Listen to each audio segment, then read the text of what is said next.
Moving on, Elvis has entered the building. NASA is here. Unfortunately, Kathy Luters could not join us today. There was apparently some sort of announcement in Florida. I'm not sure what it was about. Maybe Phil will tell us more about that. So stepping in for Kathy is Phil McAlister. Phil is the Special Assistant for Program Analysis Office at PA&E, Program Analysis and Evaluation at NASA. He spent 20 years in the industry. Prior to working for NASA, he was Director of Futron's Telecommunication Analysis Division. He's been a senior manager and had a 10-year career at TRW and Answer Corporation before that. I'd also note that Phil did yeoman's work on the Augustine Commission, which I had the pleasure of interacting with him. Norm Augustine, phenomenal individual, and again, Phil did yeoman's work there. And of course, he has been overseeing the Commercial Crew Program, shepherding it through some challenging times and bringing us to where we are today. Everyone, let's have a warm welcome for Phil McAlister.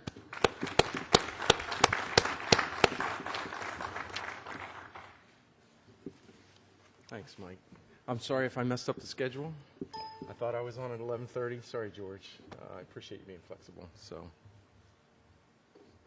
Yes, I'm filling in for Kathy today. I'm actually going to show her slides, which we made before the announcement yesterday.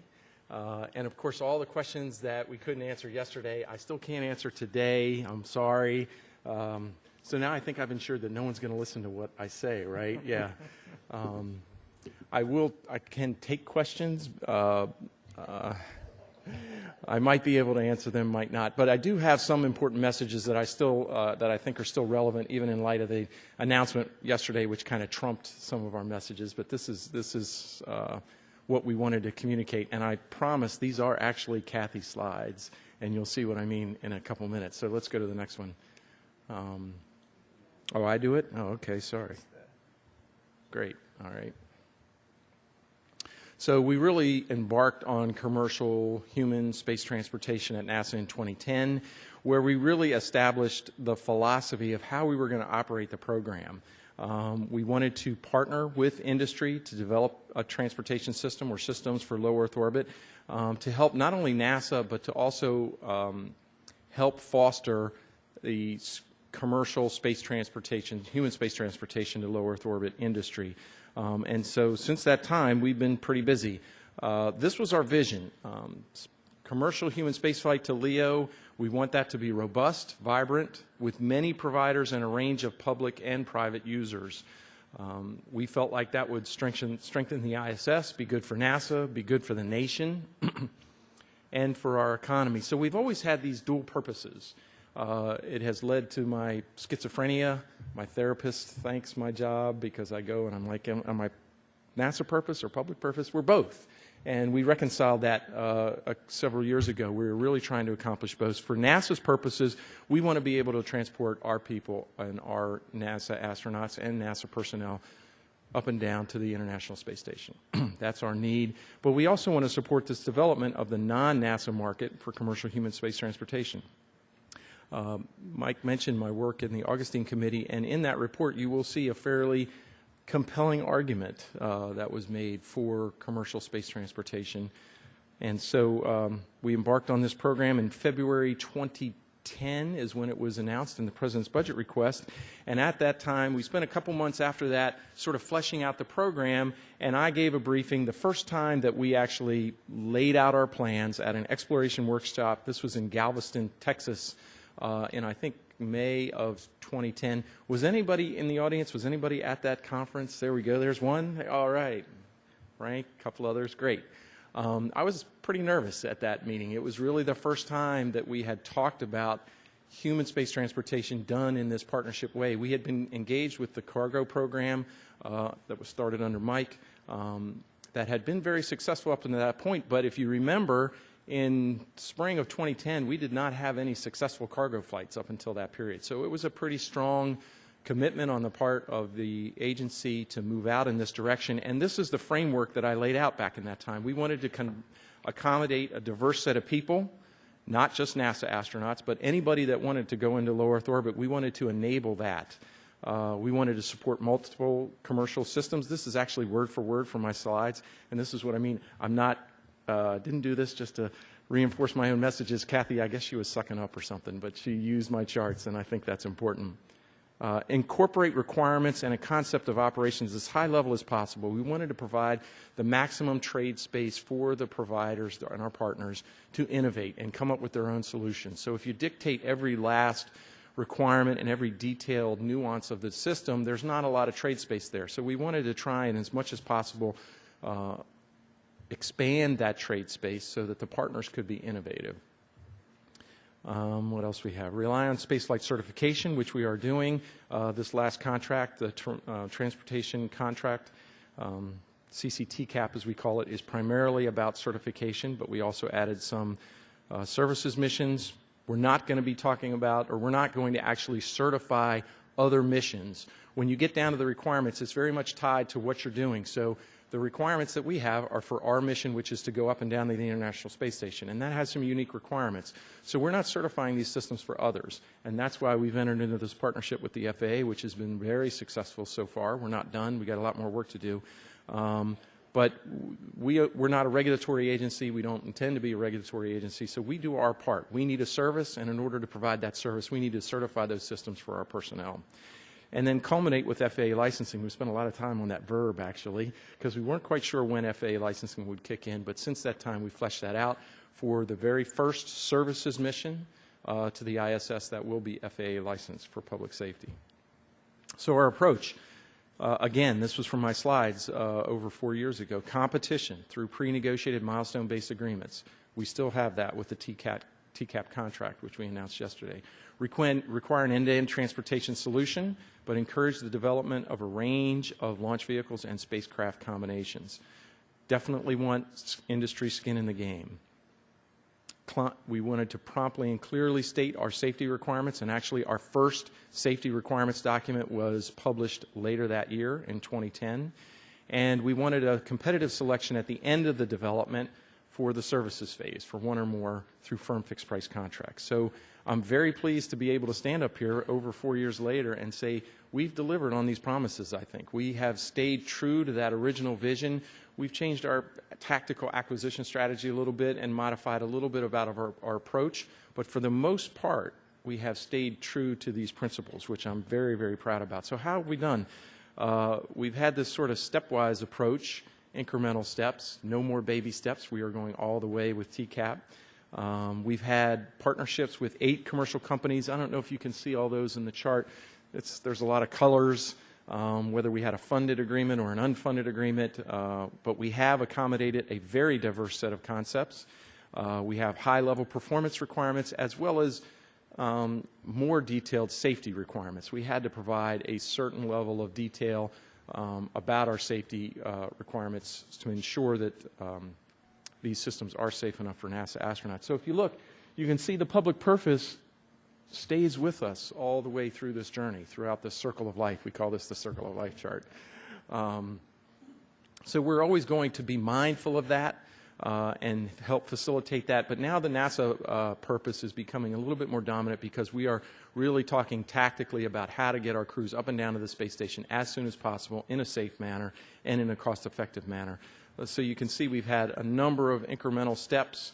Some contracts, CPC was actually a FAR-based contract, some Space Act agreements, and I think through this combination we've gotten to an unbelievably great place in the nation where we have, counting SpaceX and Boeing that we announced yesterday, as well as Orion, 3 human space transportation development, orbital space transportation development programs concurrently. I don't think that's almost like an embarrassment of riches in the United States. And if you count Dream Chaser, which is still under development, that would be 4. That's just an amazing situation given where we were just a few years ago when we retired the shuttle. So we really feel good about how we have done and where we've been. So yesterday actually, we announced a TCAP contract. Commercial Crew Transportation Capabilities, that's what it stands for. It's a certification capability for up to 4 NASA crew to the International Space Station and back down. We also have a requirement for 100 kilograms of powered cargo up and down. This is a firm fixed price milestone-based framework. for the certification and the execution of the initial missions. If they successfully get through certification, they will get 2 missions, and then after that, up to 6, and it's up to NASA to decide how many of those to exercise.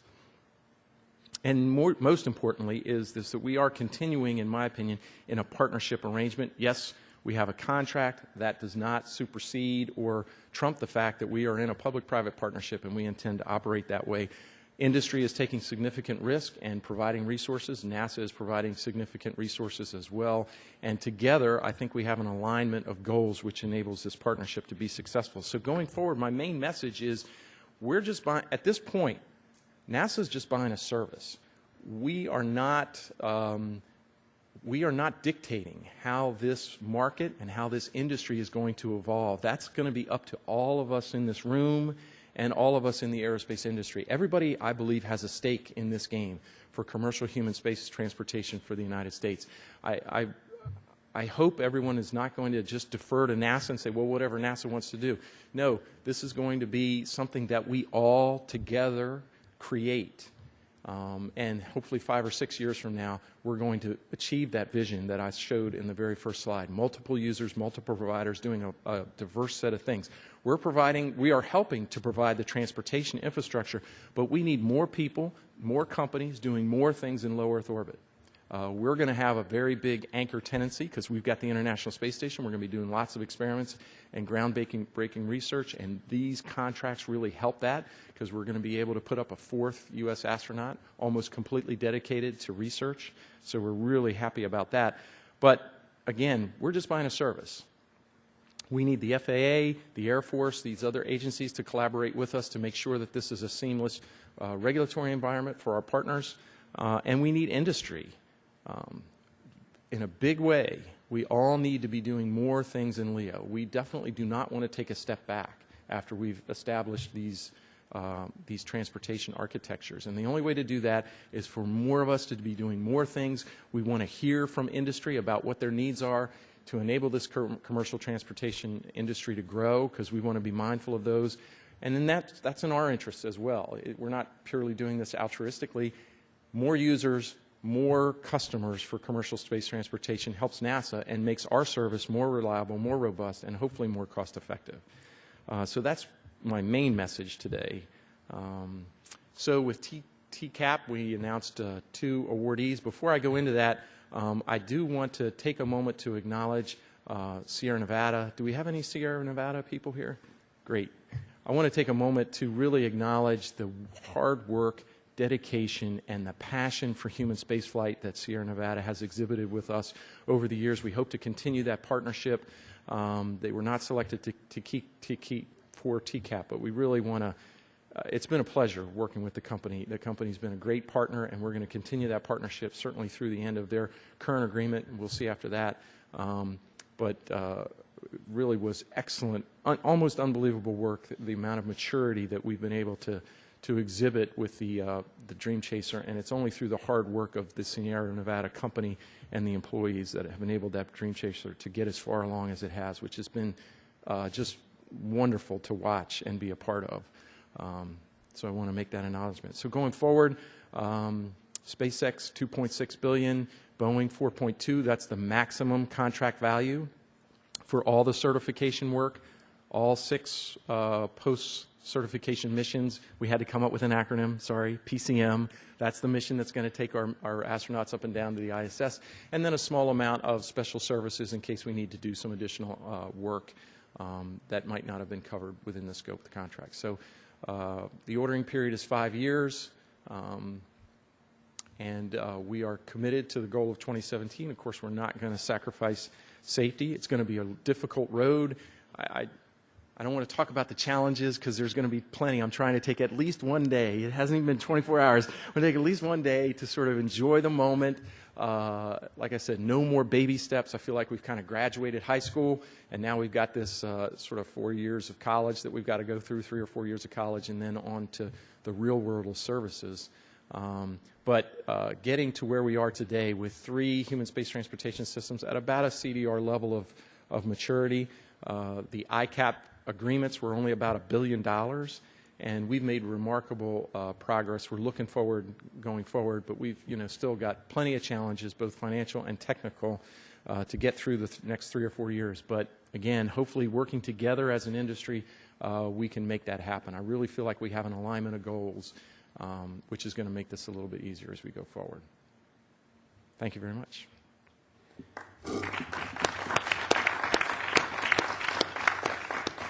I should have talked longer so there would be less time for questions, right? Too late. There's got to be another slide somewhere. No. It's all over. Okay. Who has questions for Phil that he cannot answer? Start with Janet.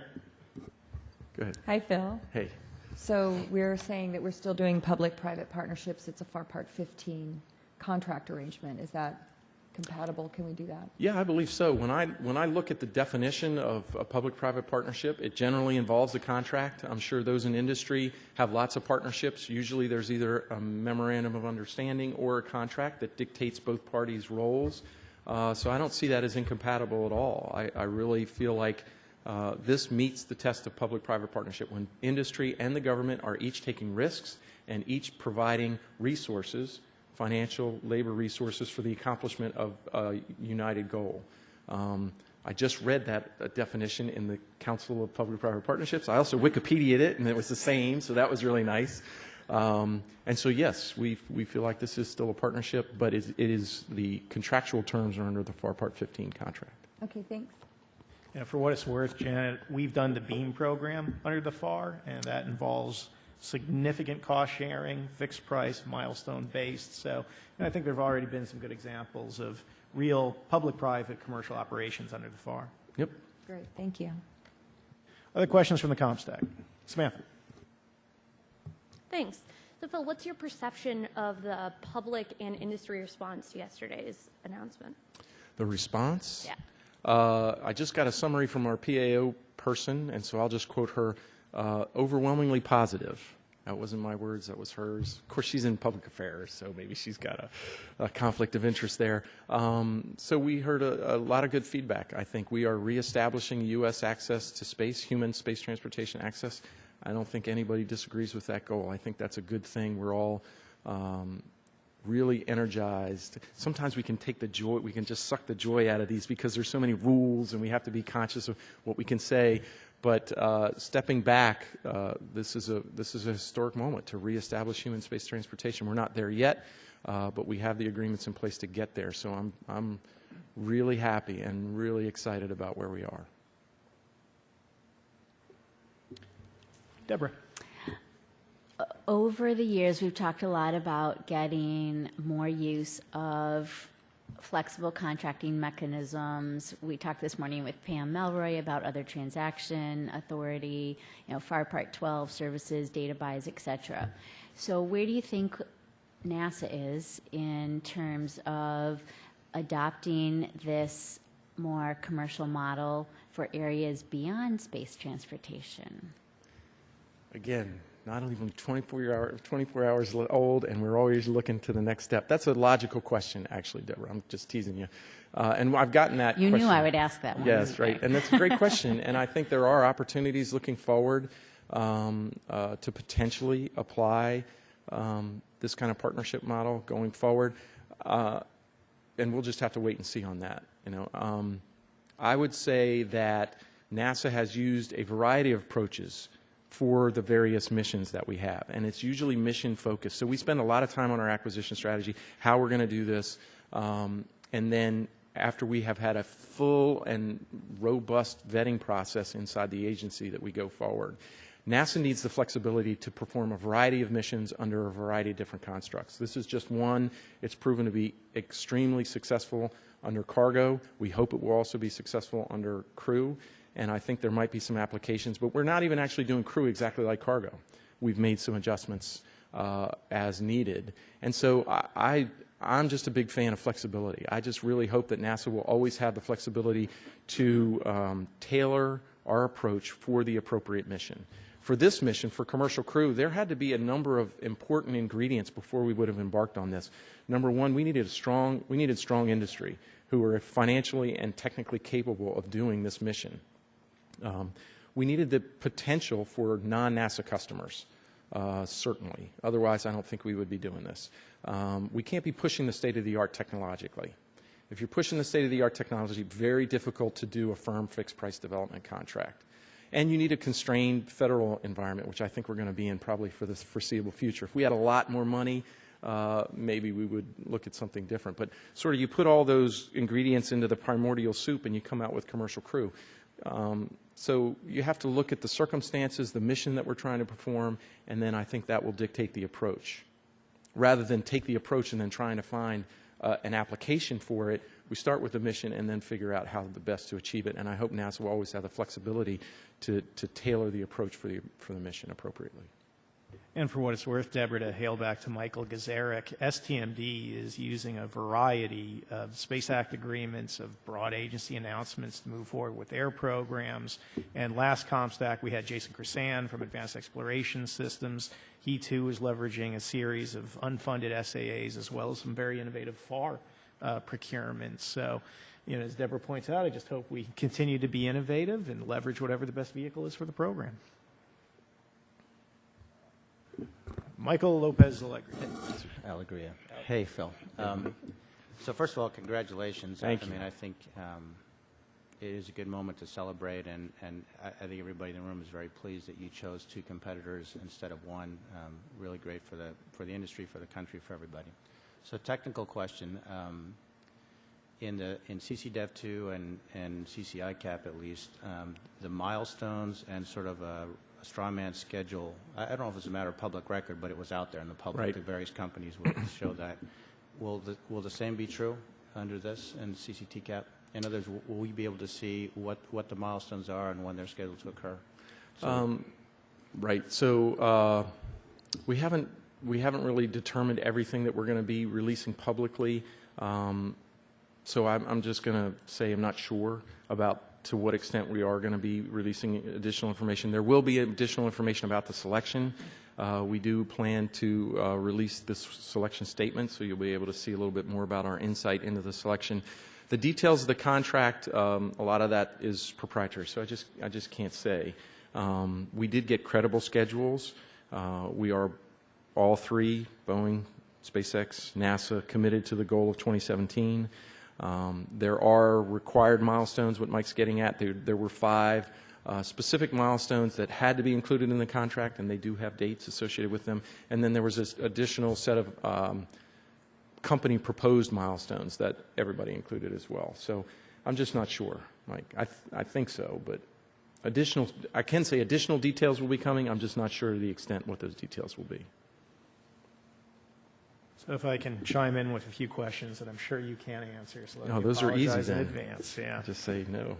We had the announcement of the $6.8 billion figure yesterday. Do you know what congressional funding levels that presupposes?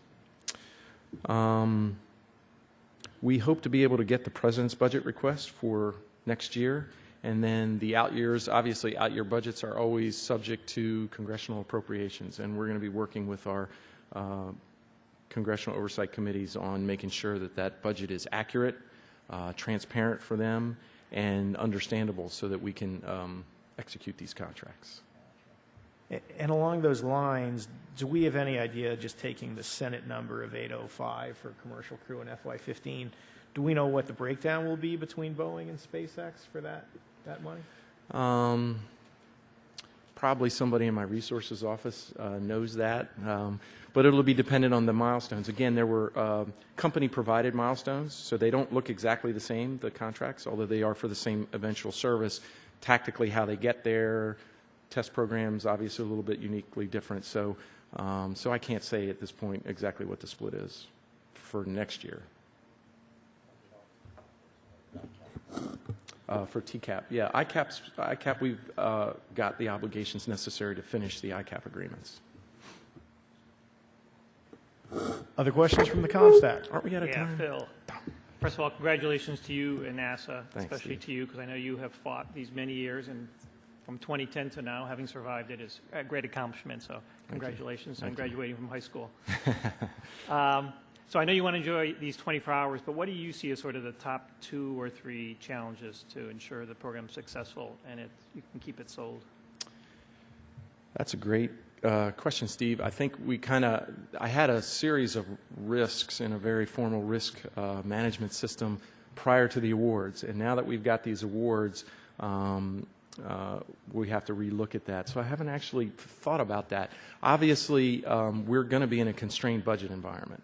That's going to be a challenge. NASA has a lot of great missions on our plate that we've got to somehow figure out a way to fully fund and prioritize with all of our country's needs. So that's going to be a challenge. Technically, each one of these systems have challenges, of course, going forward. I'm feeling pretty good, though, actually, at the moment. Our management structures in place are good. We've now, really been able to get in and dive into our partners' proposals, and we feel good about those, obviously, or we would not have selected them.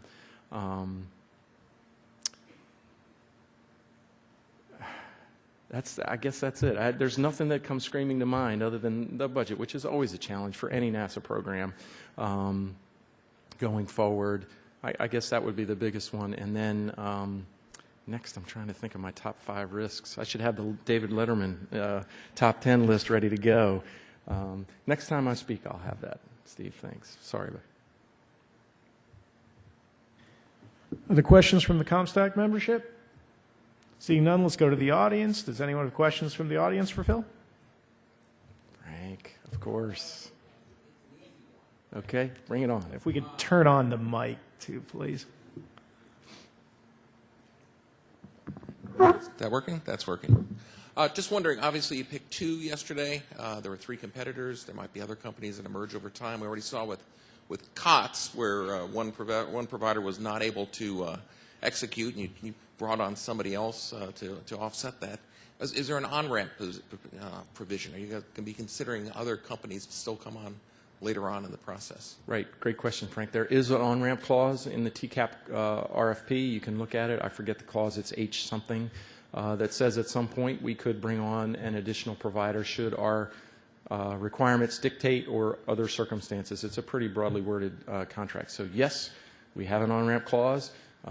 We really strongly hope that industry continues all of their development efforts that are out there, and it's not just the 3 that we had under ICAP. There's others that are doing other things. So we, again, we've said this many times, we really think it's in NASA's interest to have a competitive environment. So we did want to put that on-ramp clause in there to enable that. Short answer, yes. I should have just said yes, right? Jeff.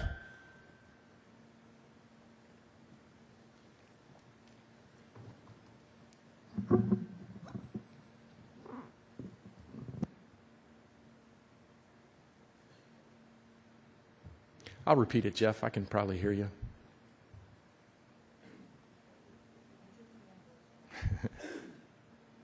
Hi, Jeff Dobbs, Space News. 2 quick questions. Okay. Hopefully they continue. One is for the post-certification mission. Right. Are you assuming either the rental car or taxi model for those missions? Right. So the first question is for the post-certification missions, the services missions to ISS, are we assuming a rental car or a taxi model? Our requirements don't dictate that, Jeff. It was really up to the provider. We hope to be able to provide the flexibility for them to work within either approach. NASA's requirements are for 4 personnel up and down from the International Space Station. So again, that's very specific to the partner's approach, and we're not really talking about those. So all I can say is NASA enabled either one of those options to be realized, whatever fit the partner's business plan best. Okay. And then the second one, I think building on the question that Mike asked about the total contract value, that significant combined contract value is significantly larger than even the run-out of the commercial crew budget in the 2015 budget. Right. Are you assuming that, assuming that these missions go past that 5-year run-out, will the commercial crew line continue, or will that be the space operations line? Where will that money come from? Yep, I'm going to not answer that one. Sorry, Jeff. Any kind of budget question is radioactive these days. So all I can say is we believe we can fund these contracts. We hope to get the President's budget request for 15. We'll be updating our budget request in February of next year, just like we do every year. Having these contracts, signed will enable us to refine that. So we'll be working that going forward. I tried, Jeff. It's been, the week before the announcement, it was amazing how many people could ask a slightly different way of when are the awards coming. It was really quite innovative by my friends and colleagues. We're glad they did. Can I ask one follow-up on Sure, that go point, ahead. Phil? And again, you may not be able to answer. Relative to the split between the two companies, were the awards that were given relatively close to what was proposed, or was there more of a decision between the two? Can you speak to that process at all? Yeah, relative probably to the not. distribution? That'll be in the source selection statement that we release. All I can say is I'll just reiterate what Kathy said. We set our requirements. The companies had to meet those requirements. It's similar to just about any commercial industry. You go to multiple suppliers, you get different bids. And that's what we experienced here. And we feel like we made the award. In the RFP, it says we were going to make one or more awards. We made two. We felt like that was in the best interest of NASA and the government and the nation, actually. Well, Congressman Ruppersberger is here, so we'll take one last question from the audience. Okay.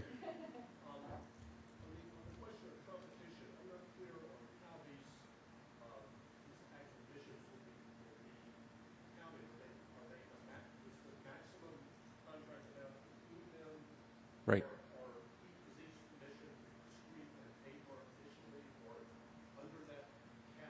Right. Both. The competition exists today, and the competition is going to go forward down the road since we've selected two. We hope there's even additional competition for industry participants outside of the TCAP contract if they want to continue the development and potentially come in later. But to answer the specific question, how are the PCM missions, the post-certification missions counted? All 6 are in the contract value that I quoted.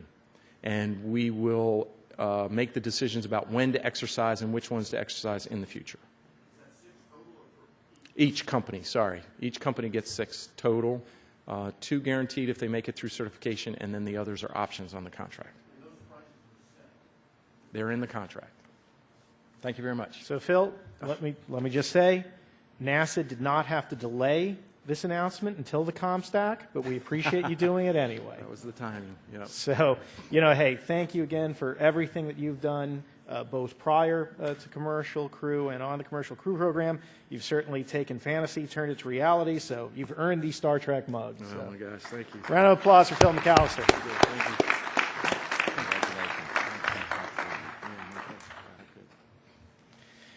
Next up. Messed up the schedule. I thought I was on at 11:30. Sorry, George. I appreciate you being flexible. So, yes, I'm filling in for Kathy today. I'm actually going to show her slides, which we made before the announcement yesterday.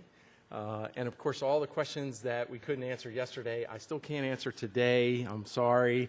So now I think I've ensured that no one's going to listen to what I say, right? Yeah. I can take questions.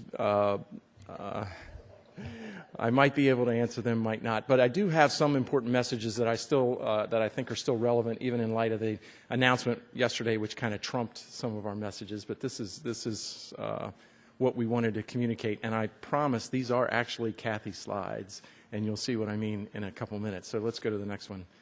Oh, I do it? Oh, okay, sorry. Great, all right. So we really embarked on commercial human space transportation at NASA in 2010, where we really established the philosophy of how we were going to operate the program. We wanted to partner with industry to develop a transportation system or systems for low Earth orbit to help not only NASA, but to also... Moving on. Elvis has entered the building. NASA is here. Unfortunately, Kathy Luters could not join us today. There was apparently some sort of announcement in Florida. I'm not sure what it was about. Maybe Phil will tell us more about that. So stepping in for Kathy is Phil McAlister. Phil is the Special Assistant for Program Analysis Office at PA&E, Program Analysis and Evaluation at NASA. He spent 20 years in the industry. Prior to working for NASA, he was Director of Futron's Telecommunication Analysis Division. He's been a senior manager and had a 10-year career at TRW and Answer Corporation before that. I'd also note that Phil did yeoman's work on the Augustine Commission, which I had the pleasure of interacting with him. Norm Augustine, phenomenal individual, and again, Phil did yeoman's work there. And of course, he has been overseeing the Commercial Crew Program, shepherding it through some challenging times and bringing us to where we are today. Everyone, let's have a warm welcome for Phil McAlister.